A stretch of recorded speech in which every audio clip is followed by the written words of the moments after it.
In the third message of our series, we're calling Lost, on Jesus' story about the man who had two sons. And we're emphasizing two sons.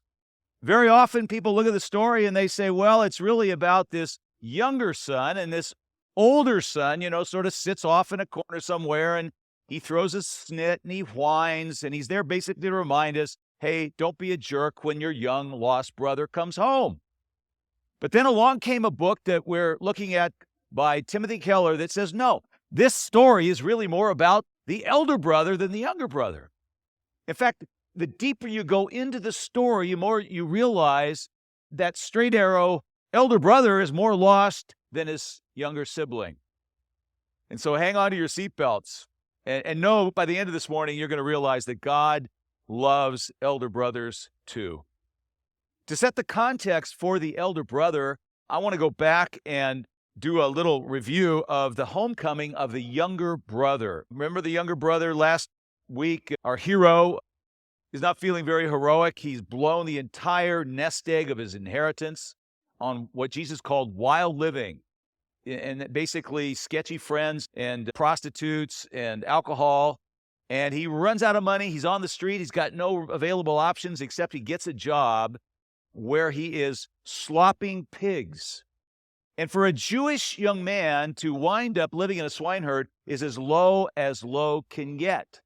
And finally, he's there eating the pig slop, and he says, hey, I might as well go home. I mean, maybe my dad will give me a job cleaning out the septic tank to earn my keep or something like that. And so he gets up and he stumbles down the road going home, and the whole time he is rehearsing in his mind his mea culpa speech. Father, I have sinned against heaven and against you. I'm no longer worthy to be called your son. Well, meanwhile, the father, it says, sees his son from afar. So obviously it seems the father has been sitting on the front porch waiting for the return of the boy, and he sees the boy. And if you were here last Sunday, we heard that his response of the father was not the customary one of a father in that situation, who would go into the back room and he would sit in a chair, and the boy who came home would have to come inside, stand before his father, and answer the question, young man, what do you have to say for yourself? But instead, this father in that culture acts as a mother. He loses his poise. He gets all weepy and emotional, and he runs through the streets, and in the dress of that day, it meant he hiked up his robe, and the children would have seen his naked legs running through the street, which would cause him to be disrespected. And there must have been tongues wagging over back fences, and people saying, that old fool, he's gone soft in the head. And that's only for starters. And so I want us to look beginning at verse 20 of Luke chapter 15, where we see where the father then meets the son. And the son is before him. The father has run to him, and we read beginning with verse 20 of Luke 15, it says, but while that younger son was still a long way off, his father saw him and was filled with compassion for him. He ran to his son, threw his arms around him, and kissed him. The son said to him, Father, I've sinned against heaven and against you. I'm no longer worthy to be called your son. But the father said to his servants, and notice the father just cuts him off in the middle of his mea culpa speech. He doesn't get the whole thing out. And then the father says, quick, bring the best robe and put it on. There are three things the father's going to give him. First, the best robe. The best robe would have belonged to who? The best robe in the house would have belonged to the father. And in Hebrew, clothing is a sign of belonging. So he says, son, listen, I'm not going to wait for you to pay me back for what you've blown. Here, put this on.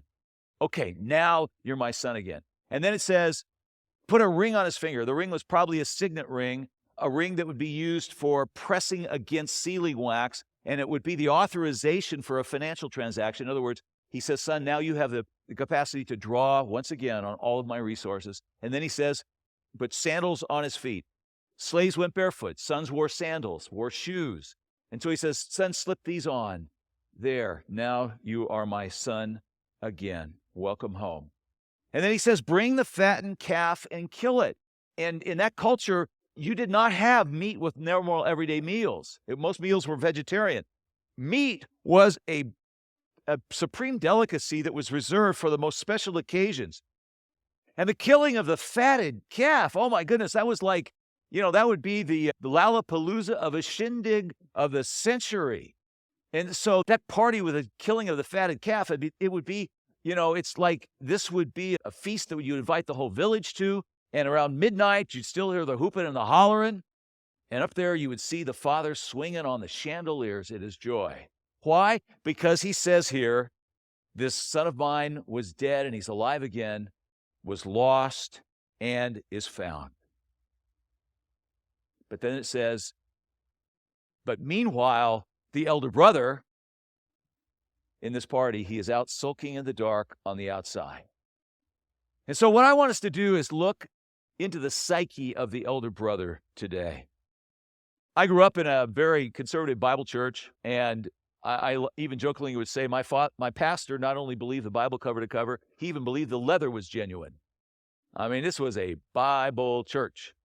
And I was sort of a paint-by-numbers church kid. I won pins for attending Sunday school. They give you a slack of about 2 or 3 weeks, but perfect attendance for a year in Sunday school and memorizing Bible verses. There was a time I had a brief stint where I was and some of you know what this is, I was the Bible sword drill champion of my church.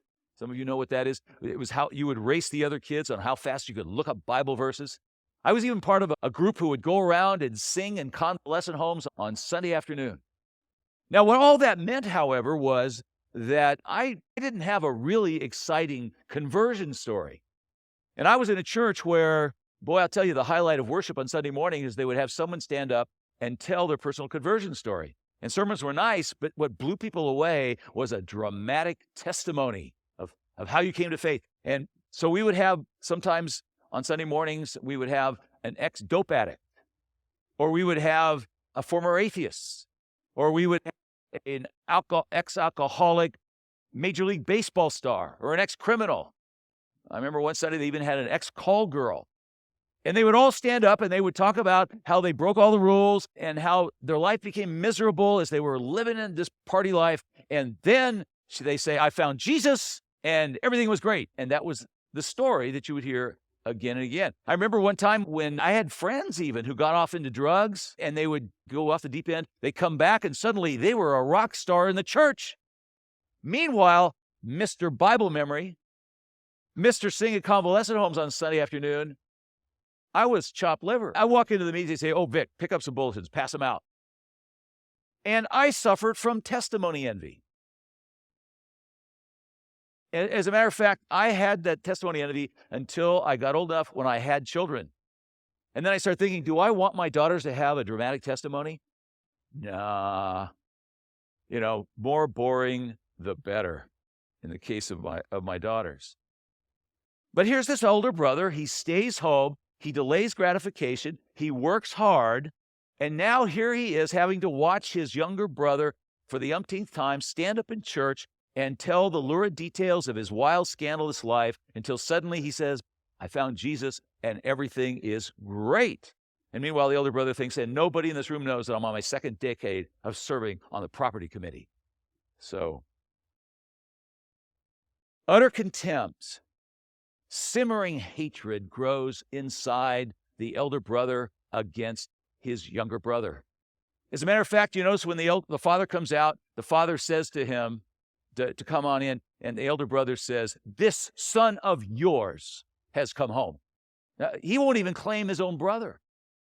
And the elder brother disrespects the father. And it becomes apparent that the straight arrow older brother who stayed home is further distanced away and alienated from the father than even that younger son. You see, the younger brother made a clean break, geographically, morally, and he left. But then he came home. And the elder brother just stayed home, seething and resentful in his heart. It's very likely that the last words of the skyjackers on 9/11 as they drove those planes into the World Trade Center, their last words were, Allahu Akbar, God is great. There's a kind of toxic religion that's in the world today, and yes, even Christianity can be twisted for destructive ends. Underpinning this elder brother is a profound sense of insecurity. And for that matter of fact, you know what he says when his father tries to get him in? He goes, you never threw me a party. You see, elder brothers often are very defensive and thin-skinned because they're not confident in their father's love. Tim Keller, who wrote this book that we're all celebrating on this topic, compares the prayer life of the elder brother and the younger brother. And the way he does it is he says, envision that you have three people in your life. One of them is a business associate that you don't like very much, but you have to do business with. Another one is a friend whom you really enjoy being with. And the third is someone you are head over heels wildly in love with. When you're with a business associate, you're going to stick to the agenda. You're not going to have a lot of chit-chat. You're going to get that business over and move on. When you're with that person who is the friend, you're going to talk with them. You may share a problem or two in your life. But man, when you are with your lover and your soulmate, that person that you're in love with, you're going to do all of those things. You're also going to find yourself incessantly going on about how beautiful and wonderful that person is. And then you're also going to do this other thing, and that is you're going to have a running banter of just small talk. And you're just going to go on and chit-chat about, lots of little dumb things in your life. Well, the older brother's prayers are very businesslike. He speaks to God, stilted, flowery, formal language about duties and responsibilities. The elder brother is not going to go into that party. He sort of reminds me of one of the great old lines from an old Bee Gees song. It says, I'm never going to dance again because guilty feet have got no rhythm. Does it surprise us that the elder brother, many times elder brothers are actually ticking time bombs? And in your own experience of the elder brothers, there are some of the elder brothers, in the end, with all the pressure they put on themselves, they snap. As a matter of fact, many times it is discovered that moral elder brothers have a secret younger brother life, and they get found out that they have this release valve. For example, a police vice unit will be out doing a sting operation, and who do they sweep in but a pastor or a city council person? In other words, many of them seem to be very respectable family men. I have to say that in many ways, I'm a recovering elder brother. It's how I came wired. Some of us come wired that way. And I have to look back on some of the things that I've said and done in my life, and I just go, Pence, what were you thinking? Let me give you an example of that. It was back when I was in college. I had a friend named Ron. I'll call him Ron.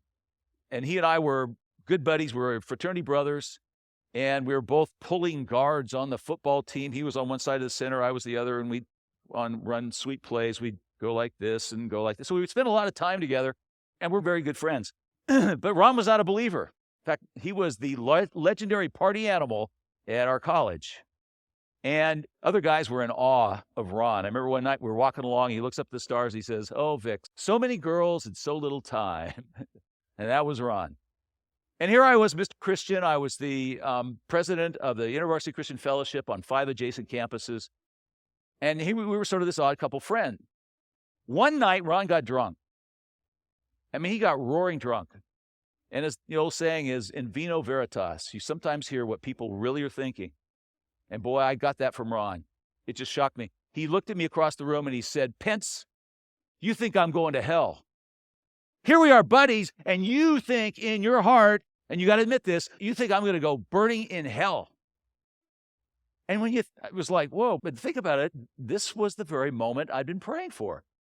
I was praying that God would give an opening for me to have a conversation with Ron about faith. And that's not the scenario I particularly envisioned for that, but you can't pick your moments, and there it was. And it was right in front of me. And I will admit to you, what I'm going to say to you is I blew it. I was on the 1-yard line, and I missed the field goal. I look back, and I wish I'd said, oh, Ron, not knowing God and being separated from him, that's what hell is. And heaven is knowing God as your Father through Jesus Christ. And we can talk about that. That's something that's available to you. And we can talk now or tomorrow at 2 o'clock in the afternoon when you wake up from this. We can talk and we can do that. Or I wish I'd said, Ron, I'm going to hell too, except for the grace of God. I didn't do that. I can't believe it. My older brother took over, and I just looked back at Ron, and I said, well, Ron, what can I say? And that was it. And it's funny, you never want to talk about religion after that. I blew a great opportunity that I wish that I had back. I was so right on religion. I was so wrong as a follower of Jesus in that moment. The elder brother lacks any semblance of grace.